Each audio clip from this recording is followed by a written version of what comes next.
تمام تعریف اللہ کے لیے ہے جس نے اس امت کے لیے اسلامی احکامات پورے کیے، صاحب استطاعت پر بیت اللہ الحرام کا حج فرض کیا اور اس پر عظیم فضل و انعام مرتب کیا، اور جو خانہ کعبہ کا حج کرے اور اس میں فحش اور فسق کا ارتکاب نہ کرے، اس سے وعدہ کیا ہے کہ وہ اپنے گناہوں سے ویسے ہی نکلے گا جیسے اس کی ماں نے گناہوں سے صاف ستھرا جنم دیا تھا۔ یہ وہ حج مبرور ہے جس کی جزا اللہ تعالیٰ نے سلامتی کے گھر جنت ہی کو مقرر کیا ہے۔ میں اس پاک ذات کی حمد بیان کرتا ہوں اور شکر بجا لاتا ہوں اور گواہی دیتا ہوں کہ اس اللہ کے سوا کوئی معبود برحق نہیں جو بادشاہ پاک اور سلام ہے، اور میں گواہی دیتا ہوں کہ محمد اس کے بندے اور رسول ہیں، جو نماز پڑھنے، حج کرنے، زکوٰۃ دینے اور روزہ رکھنے والوں میں سب سے افضل ہیں۔ اللہ درود نازل کرے آپ پر، آپ کے آل و اصحاب پر جو نیکوکار معزز ہیں، اور ان لوگوں پر جو اچھی طرح ان کی پیروی کریں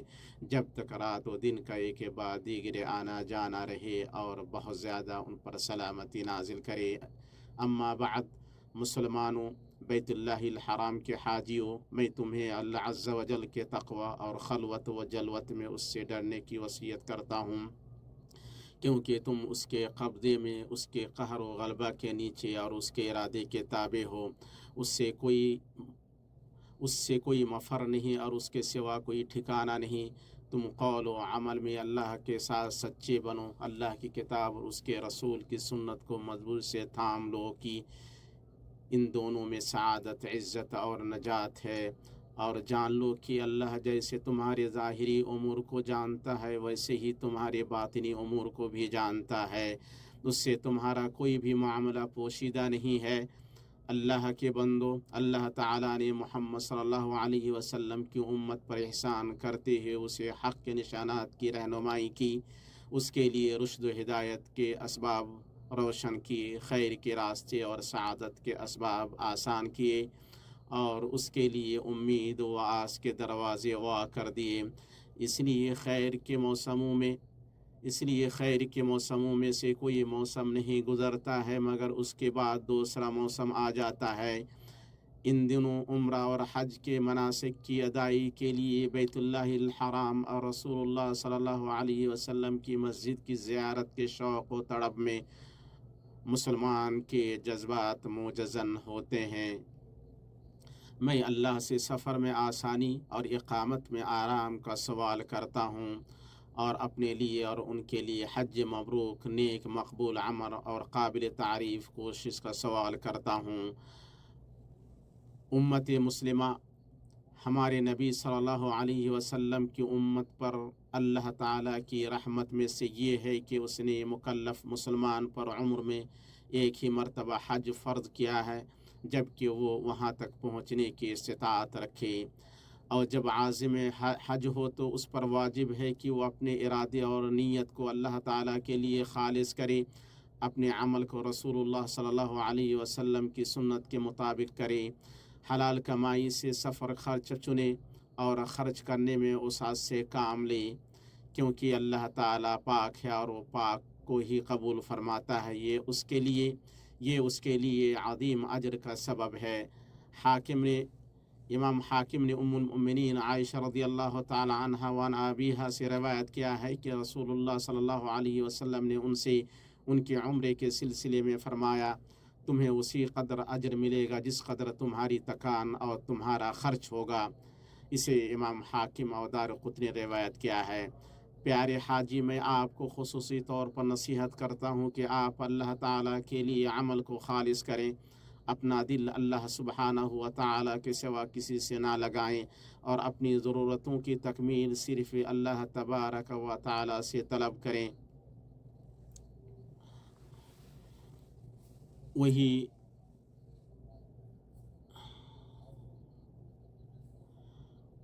وہی ضرورتیں پوری کرنے والا، دعائیں قبول کرنے والا ہے، وہ ہر چیز پر قادر ہے اور ہر کوئی اس کا محتاج ہے۔ اللہ تعالیٰ نے فرمایا، بے کس کی پکار کو جب کہ وہ پکارے کون قبول کر کے سختی کو دور کر دیتا ہے۔ اور تمہیں زمین کا خلیفہ بناتا ہے کہ اللہ تعالیٰ کے ساتھ اور معبود ہے، تم بہت کم نصیحت اور عبرت حاصل کرتے ہو۔ اللہ تعالیٰ نے اور فرمایا، اور اگر تم کو اللہ تعالیٰ کوئی تکلیف پہنچائے تو بجز اس کے اور کوئی اس کو دور کرنے والا نہیں ہے، اور اگر وہ تم کو کوئی خیر پہنچانا چاہے تو اس کے فضل کا کوئی ہٹانے والا نہیں۔ وہ اپنا فضل اپنے بندوں میں سے جس پر چاہے نچھاور کر دے، اور وہ بڑی مغفرت بڑی رحمت والا ہے۔ اللہ کے بندوں، اللہ کا تقوی اختیار کرو، اللہ کی حرمتوں کی تعظیم کرو، اس کے گھر کے پاس بلد امین اور اس کے رسول کریم صلی اللہ علیہ وسلم کے شہر میں آداب کی پابندی کرو، اور حج کو صاف ستھرا بنانے، عمل کو اللہ کے لیے خالص کرنے، اچھے برتاؤ، اچھے کلام اور سنت پر چلنے کی کوشش کرو، اجر و ثواب سے سرفراز ہوگی۔ اے اللہ، ہم تجھ سے سچے ایمان، نیک مقبول عمل، خالص توبہ، حج مبرور، اپنے گناہوں کی مغفرت، اپنے عیبوں کی پردہ پوشی، اپنے دلوں کی ہدایت، اپنی بصیرتوں کی روشنی اور تیری رحمت و خوشنودی کا سوال کرتے ہیں۔ اے اللہ، تو ہمیں، ہمارے والدین اور تمام مسلمانوں کو بخش دے، بے شک تو بڑا بخشنے والا مہربان ہے۔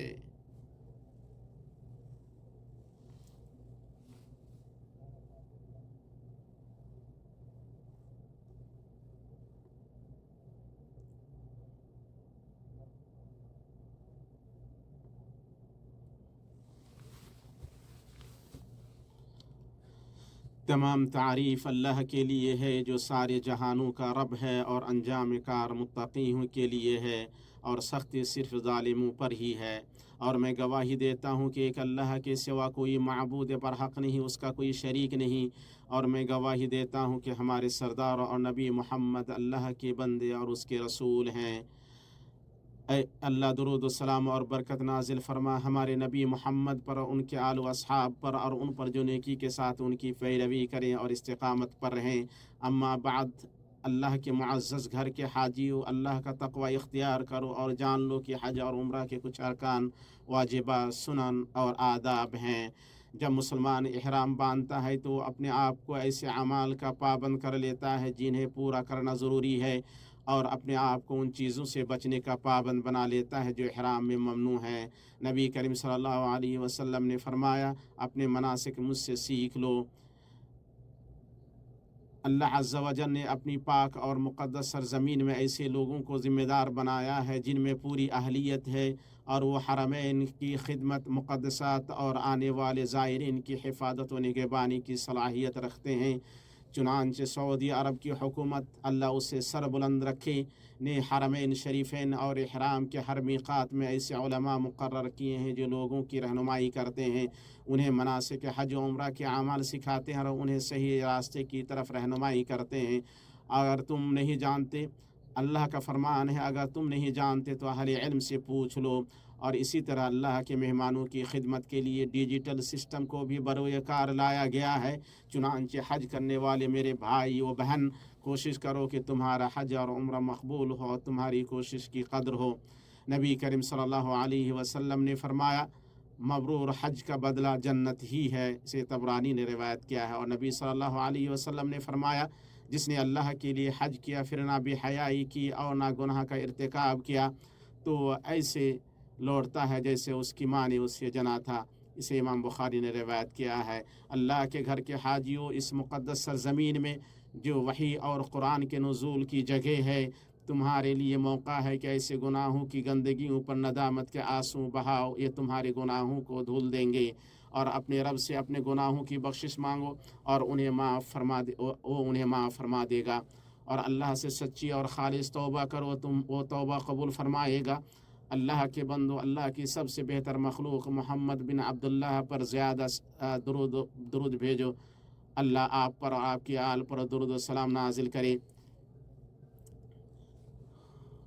اے اللہ، خلفاء راشدین اور تمام صحابہ سے راضی ہو جا، اور تابعین سے، اور جو قیامت کے دن تک ان کی اچھی طرح پیروی کرے ان سے۔ اے اللہ، حاجیوں اور معتمرین کی حفاظت فرما، اور امن و اطمینان کے ساتھ اپنے مناسک ادا کرنا ان کے لیے آسان بنا۔ تمام تعریف اللہ کے لیے ہے جس نے اس امت کے لیے اسلامی احکامات پورے کیے، صاحب استطاعت پر بیت اللہ الحرام کا حج فرض کیا اور اس پر عظیم فضل و انعام مرتب کیا، اور جو خانہ کعبہ کا حج کرے اور اس میں فحش اور فسق کا ارتکاب نہ کرے، اس سے وعدہ کیا ہے کہ وہ اپنے گناہوں سے ویسے ہی نکلے گا جیسے اس کی ماں نے گناہوں سے صاف ستھرا جنم دیا تھا۔ یہ وہ حج مبرور ہے جس کی جزا اللہ تعالیٰ نے سلامتی کے گھر